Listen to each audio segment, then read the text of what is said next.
नमस्कार मेरे प्यारे दोस्तों, आशा करता हूँ कि आप सभी कुशल एवं स्वस्थ होंगे।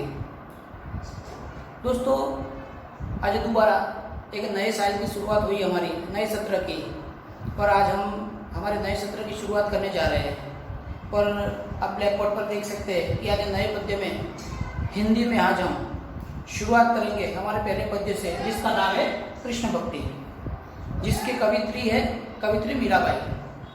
अब मीराबाई नाम हमसे बिल्कुल भी अनजान नहीं है। हम सब लोग मीराबाई की भक्ति के बारे में, उनकी कृष्ण भक्ति के बारे में पहले से ही जानते हैं। कक्षा 6 से लेकर कक्षा 12वीं तक कई बार हमने मीराबाई के पद सुने हैं, पढ़े हैं, या कई मंदिरों में गाते हुए भी लोगों को सुना है। और दोस्तों, आज हम शुरुआत करने जा रहे हैं हमारे पहले पद्य की, जिसमें मीराबाई द्वारा लिखित दो भक्ति पद हमें दिए गए हैं। और आज हम शुरुआत करेंगे पहले पद्य की। दूसरे पद्य की चर्चा हम दूसरे वीडियो लेक्चर में करेंगे। हाँ, पर दोस्तों, मैं इसकी शुरुआत करूँ पहले पद की, इसके पहले हम मीराबाई के निजी जीवन के बारे में, उनके व्यक्तिगत जीवन के बारे में थोड़ा परिचय ले लेते हैं। हाँ तो दोस्तों, कहा जाता है कि मीराबाई का जन्म राजस्थान राज्य के जोधपुर जिले के कुकड़ी नामक गांव में हुआ था। उनका विवाह मेवाड़ के राजा भोज से हुआ था। वो एक राजस्थान के राजघराने से ताल्लुक रखती थी, पर उनकी शादी के कुछ ही समय के बाद उनके पति राजा भोज, उनके पिता राजा रत्नाराव राठौड़, और एक युद्ध के दौरान उनके ससुर का भी निधन हो गया। मीराबाई के पति के देहांत के बाद संसार पर से उनका विश्वास उठ गया। उन्होंने तय किया कि बाकी जो शेष जीवन उनका बचा है वो कृष्ण भक्ति में बिताएंगे। और इसके बाद उन्होंने पूरा जीवन कृष्ण भक्ति में समर्पित कर दिया। और कहा जाता है कि उनके जीवन का उत्तरार्ध काल, जीवन का अंतिम हिस्सा उन्होंने गुजरात के द्वारिका में बिताया था। वहीं पर उनका देहांत हुआ। तो दोस्तों, ये हुई कवित्री मीराबाई की जीवन की कुछ संक्षिप्त परिचय। अब हम आगे बढ़ेंगे उनके द्वारा लिखित पद के बारे में, जो हमारे पाठ्य पुस्तक का हिस्सा है। आज हम उनके द्वारा लिखित 2 पद में से पहले पद की थोड़ी चर्चा करेंगे। उसकी शुरुआत करें उसके पहले आपको मैं बता देना चाहता हूं दोस्तों कि इस पद में मीराबाई ने भगवान कृष्ण को मिलने के लिए उनके हृदय की उत्कंठा के बारे में बताया। कितने बेचैन है उनका हृदय, उनका जी कितना बेचैन है भगवान से मिलने के लिए। उसका एक हूबहू वर्णन उन्होंने इस पद्य में किया है। उस पद्य में कुछ अनोखे शब्द जो गुजराती भाषा से मिलते जुलते आपको दिखाई देंगे दोस्तों। और ये जो पद्य है, जो शब्द है, वो शब्द राजस्थानी ब्रज भाषा में लिखे हुए शब्द हैं। बोला जाता है कि हमारी गुजराती इस भाषा की छोटी बहन है।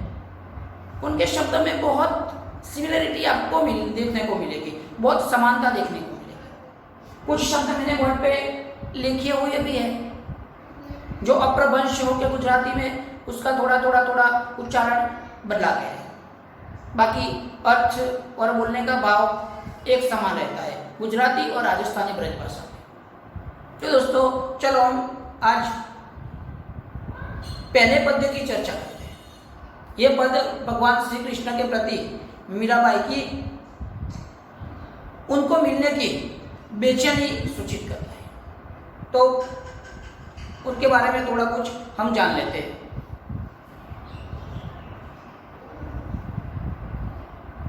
पद्य का नाम है दोस्तों कृष्ण भक्ति। यहाँ पे पहले पद में मीराबाई बताती है, हरि बिन कछु न सुहावे। यहाँ पे एक शब्द आया है दोस्तों, सुहावे। सुहावे, मैंने लिखा है सुहावे मीन्स के अच्छा नहीं, अच्छा नहीं, सुहावे मीन्स के अच्छा नहीं लगता।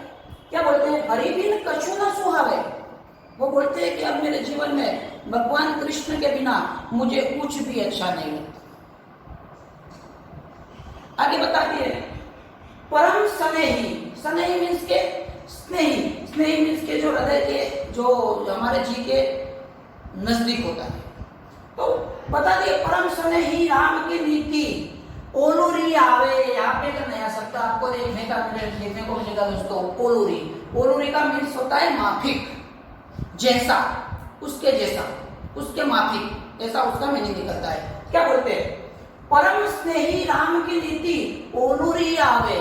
हमें पता है कि मर्यादा पुरुषोत्तम, हम राम को क्या बोलते हैं, मर्यादा पुरुषोत्तम। उनका जीवन हमेशा धर्म पर चला हुआ है, उन्होंने कभी अपने जीवन में अनीति नहीं की, किसी के साथ छल कपट नहीं किया। तो यहाँ पे मीराबाई कृष्ण को भी ऐसे बताती है कि उनका जीवन, उनकी जो भगवान कृष्ण की जो जीवन शैलिया है वो भी कुछ किसके समान है, राम के समान है। उनका हृदय भी राम के जितना कोमल है, अच्छा है, उसका मतलब। तो बोलते परम स्नेही राम की नीति ओलूरी आवे, वो बताती है कि भगवान श्री कृष्ण की नीति भी कैसी है, राम जैसी है, राम की माफक है। उसका मतलब है कि उनका दिल भी राम की तरह, उनका हृदय भी साफ है। अपने भक्तों के प्रति हमेशा वो संवेदना दिखाते, धर्म पर चलते। आगे क्या बताते दोस्तों, राम हमारे हैं, हम है राम के।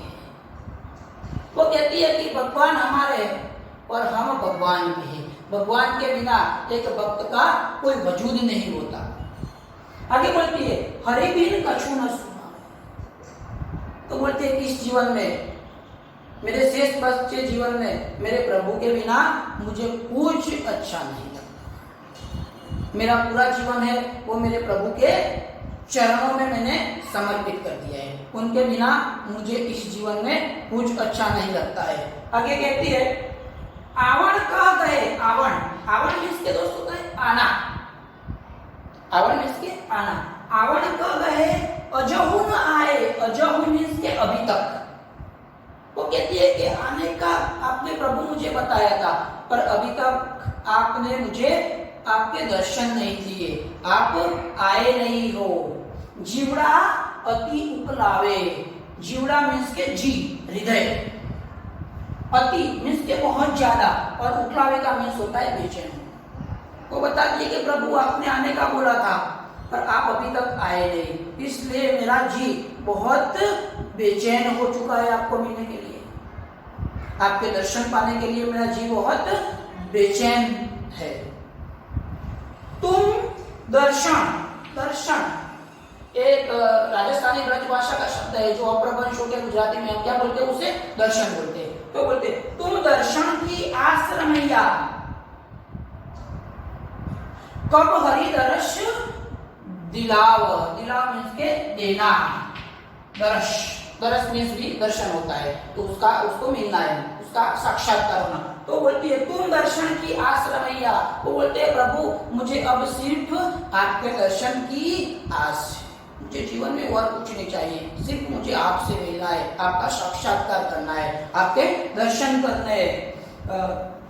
तुम दर्शन की आश्रमैया कब हरि दर्श दिलावे, तो हे प्रभु आप कब मुझे दर्शन दोगे, मुझे आपसे मिलने की बहुत उत्कंठा है, बहुत तीव्र इच्छा है, मेरा हृदय आपको मिलने के लिए बेचैन हो चुका है, तो आप कब मुझे दर्शन दोगे। चरण कमल की लगनी लगी, लगनी मीन्स के झुकाव होना, लगाव होना। वो बोलती है कि आपके चरण को स्पर्श करने के लिए मेरे हृदय में एक लगनी लगी हुई है, आपके चरण स्पर्श करने के लिए मेरा हृदय, मेरा मन बेचैन उतावला होता जा रहा है। बिन दर्शन दुख पावे, और आप मेरी इतनी बेचैनी के बावजूद भी दर्शन नहीं दे रहे, इसलिए मेरा हृदय बहुत दुखी हो रहा है। वो प्रभु को वो बोल रही है अपने भगवान श्री कृष्ण को कि आप जल्दी से मुझे दर्शन दीजिए, मेरा हृदय, मेरा जी बहुत बेचैन हो चुका है, मुझे आपसे मिलना है, और आपके दर्शन के बिना मेरा शेष जीवन कुछ भी नहीं है, मेरे जीवन में आपके दर्शन के बिना कुछ नहीं है। आगे बोलिए, मीरा को प्रभु दर्शन दीजिए। वो बताती है कि हे प्रभु, आप मुझे दर्शन दीजिए मीन्स के दर्शन दो, आप मेरे सन्मुख आओ, मुझे आपसे साक्षात्कार करवाओ, मुझे आपका दर्शन करवाओ। और आगे कहती है, आनंद वरण्यो न जावे। आनंद मीन्स के आना, और वरण्य का मीन्स होता है वर्णन करना। क्या होता है? वर्णन करना, उसके बारे में बताना कुछ। वो बोलती है कि हे प्रभु, आप मीरा को दर्शन दीजिए, आप मीरा के सामने आइए, उनको दर्शन दीजिए, और जब आप मीरा के सामने आएंगे तो आपके दर्शन के प्रति और उस दर्शन और उस साक्षात्कार के बारे में वर्णन करने के लिए मेरे पास कोई शब्द नहीं है। तो क्या कहती है मीरा? दोस्तों फिर से झड़प से एक बार हम उसे रिवाइज कर लेते हैं। क्या बताती है? हरे बिन कछु न सुहावे। वो बोलती है कि